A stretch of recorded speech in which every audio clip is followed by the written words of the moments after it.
सोचिए, एक बहुत बड़ा टेक समिट हो रहा है, देश की टेक्नोलॉजी का सबसे बड़ा शोकेस। लेकिन चर्चा इनोवेशन की नहीं, बल्कि एक रोबोट डॉग की हो रही है, और वो भी एक बड़े धोखे की वजह से। चलिए समझते हैं कि ये पूरा मामला था क्या। अब सवाल तो बहुत सीधा सा है ना? कि भाई एक रोबोट डॉग से इतना बड़ा राष्ट्रीय घोटाला कैसे हो गया? पर इसका जवाब वो इतना सीधा नहीं है, क्योंकि ये कहानी सिर्फ एक रोबोट की नहीं है। ये कहानी है बड़े बड़े सपनों की, दिखावे के पीछे की सच्चाई की, और उस कीमत की जो इस दिखावे के लिए चुकानी पड़ती है। तो देखिए, पूरे विवाद की जड़ ना यहीं से शुरू होती है। एक तरफ तो दावा किया गया है कि ये एक जबरदस्त इन हाउस इनोवेशन है, और दूसरी तरफ सच्चाई ये थी कि ये एक ऐसा प्रोडक्ट था जिसे कोई भी ऑनलाइन जाकर देख सकता था। और बस इसी दावे और हकीकत के बीच जो टकराव हुआ, उसी ने एक नेशनल डिबेट खड़ी कर दी। तो चलिए कहानी की शुरुआत में चलते हैं। जगह थी नई दिल्ली, और मौका था इंडिया एआई इम्पैक्ट समिट 2026 का। मतलब एक बहुत बड़ा ग्लोबल स्टेज, जहां भारत को दुनिया को दिखाना था कि हम टेक्नोलॉजी में कितने आगे हैं। और यहीं पर एंट्री होती है गलगोटियाज यूनिवर्सिटी की। उन्होंने अपने पवेलियन में एक रोबोटिक डॉग पेश किया, जिसका नाम रखा ओरियन। यूनिवर्सिटी की प्रोफेसर नेहा सिंह ने बड़े कॉन्फिडेंस के साथ बताया कि ये उनका अपना इनोवेशन है, जिसे उन्होंने कैंपस की ऑटोमेटिक निगरानी के लिए बनाया है। लेकिन आजकल इंटरनेट का जमाना है ना, चीजें ज्यादा देर छिपती नहीं है। एक्सपर्ट्स की नजर तुरंत पड़ गई और पता चला कि अरे, ये कोई नया इनोवेशन नहीं है।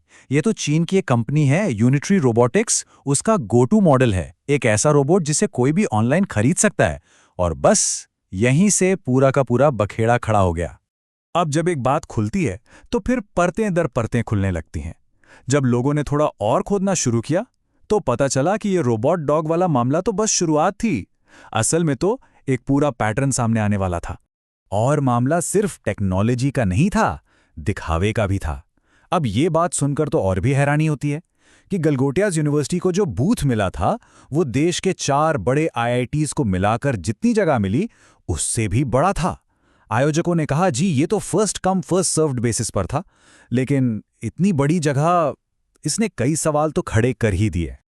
और पता है, इस बड़े से बूथ के लिए यूनिवर्सिटी ने लगभग 14 लाख रुपए खर्च किए थे। मतलब एक बहुत बड़ी रकम। तो ये तो साफ था कि उनका मकसद सिर्फ हिस्सा लेना नहीं था, वो एक बहुत बहुत बड़ा इंप्रेशन बनाना चाहते थे। तो फिर सोशल मीडिया कहाँ पीछे रहने वाला था? लोगों ने तुरंत इस पर बोलना शुरू कर दिया। एक यूजर ने एक बड़ी मजेदार लेकिन सटीक बात लिखी, ज्ञान कम हो जाएगा लेकिन दुकान बड़ी होनी चाहिए। और सच कहें तो ये एक लाइन उस पूरी सिचुएशन पर एक परफेक्ट कटाक्ष थी। ये दिखा रही थी कि पब्लिक इस बारे में क्या सोच रही है। और कहानी यहीं खत्म नहीं हुई।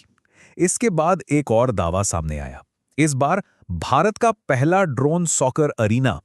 इसे भी पूरी तरह से इन हाउस इनोवेशन बताया गया।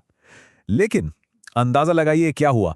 यह भी जांच करने पर साउथ कोरिया के एक कमर्शियल प्रोडक्ट जैसा निकला। अब तो मतलब एक पैटर्न बिल्कुल साफ नजर आने लगा था। अब सोचिए, जब एक के बाद एक ऐसी बातें सामने आएंगी, तो हंगामा तो होना ही था। बिल्कुल। और अब सबकी नजरें बस इसी बात पर टिकी थीं कि यूनिवर्सिटी और समिट के अधिकारी इस बढ़ते हुए प्रेशर को हैंडल कैसे करते हैं। और एक्शन हुआ भी, बहुत तेज और बहुत सख्त। सरकार ने इसे सीधे सीधे नेशनल एम्बैरेसमेंट यानी राष्ट्रीय शर्मिंदगी का नाम दे दिया। और फिर इलेक्ट्रॉनिक्स और आईटी मंत्रालय के ऑर्डर पर यूनिवर्सिटी को फौरन अपना स्टॉल खाली करने को कह दिया गया। जैसे जैसे प्रेशर बढ़ता गया, यूनिवर्सिटी की कहानी भी बदलती चली गई। देखिए कहानी कैसे बदली। पहले तो सीधा इनकार कि हमने ऐसा कुछ कहा ही नहीं। फिर जब बात नहीं बनी, तो इसे एक प्रोपेगेंडा कैंपेन बता दिया। और जब इससे भी काम नहीं चला, तो सारा ठीकरा एक प्रतिनिधि पर फोड़ दिया। बहाना ये कि वो कैमरे के उत्साह में बहक गई थी और बस माफी मांग ली।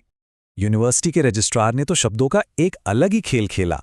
उन्होंने सिचुएशन को संभालने की कोशिश में कहा, यह 2 शब्दों का घालमेल है, डेवलप और डेवलपमेंट। हमने इसे डेवलप नहीं किया, हमने इसके डेवलपमेंट पर काम किया। मतलब एक तरह से शब्दों के जाल में घुमाकर जिम्मेदारी से बचने की एक क्लासिक कोशिश थी। और इस पूरे मामले का एक ह्यूमन एंगल भी था। प्रोफेसर नेहा सिंह, जिन पर यूनिवर्सिटी ने सारा इल्जाम डाला, वो इस पूरे स्कैंडल का चेहरा बन गई। और इसका असर ये हुआ कि कुछ समय बाद उनके लिंक्डइन प्रोफाइल पर ओपन टू वर्क का टैग नजर आया। लेकिन रुकिए, कहानी सिर्फ गलगोटियस यूनिवर्सिटी की नहीं है। सच तो ये है कि ये जो विवाद था, ये एक बहुत बड़ी और बहुत ही ज्यादा अव्यवस्थित पिक्चर का बस एक छोटा सा हिस्सा था। मतलब उस समिट में और भी बहुत कुछ था जो ठीक नहीं चल रहा था। समिट की दूसरी गड़बड़ियों की लिस्ट भी काफी लंबी है। वहां भीड़ को संभालने में बहुत बुरी तरह से मिसमैनेजमेंट हुआ। एक एग्जिबिटर के पेटेंटेड एआई वेरिएबल्स चोरी हो गए। डिजिटल पेमेंट सिस्टम ने काम करना बंद कर दिया तो सबको कैश में डील करना पड़ा। और तो और बिल गेट्स आ रहे हैं या नहीं, इसको लेकर भी कंफ्यूजन बना रहा। मतलब कुल मिलाकर एक बहुत बड़ा मिसमैनेजमेंट था।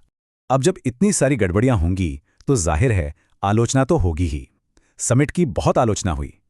राजनीतिक नेता राहुल गांधी जैसे क्रिटिक्स ने तो इसे सीधा सीधा एक डिसऑर्गेनाइज्ड पीआर तमाशा कह दिया। तो अब इन सारी घटनाओं को एक साथ रखकर देखें तो हमें सीखने को क्या मिलता है? ये पूरा विवाद हमें इनोवेशन की सी रेस, एम्बिशन और सच्चाई के बारे में आखिर बताता क्या है?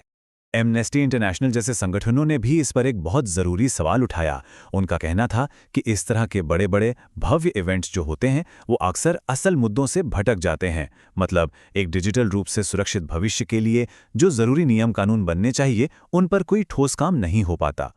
तो आखिर में ये सब हमें दिखाता क्या है? ये इशारा करता है उस कल्चर की तरफ जिसे हम कहते हैं fake it till you make it. मतलब जब तक सफल नहीं हो जाते तब तक सफल होने का दिखावा करते रहो। आज की जो ये तेज़ रफ्तार टेक की दुनिया है ना, इसमें कुछ नया, कुछ कमाल का दिखाने का प्रेशर इतना ज़्यादा है कि कई बार असलियत और दिखावे के बीच जो एक पतली सी लाइन होती है वो मिट जाती है। और आखिर में हम इसी बड़े सवाल पर आकर रुक जाते हैं कि आर्टिफिशियल इंटेलिजेंस की इस ग्लोबल रेस में fake it till you make it की असली कीमत क्या चुकानी पड़ती है। ये एक ऐसा सवाल है जो सच में सोचने पर मजबूर करता है।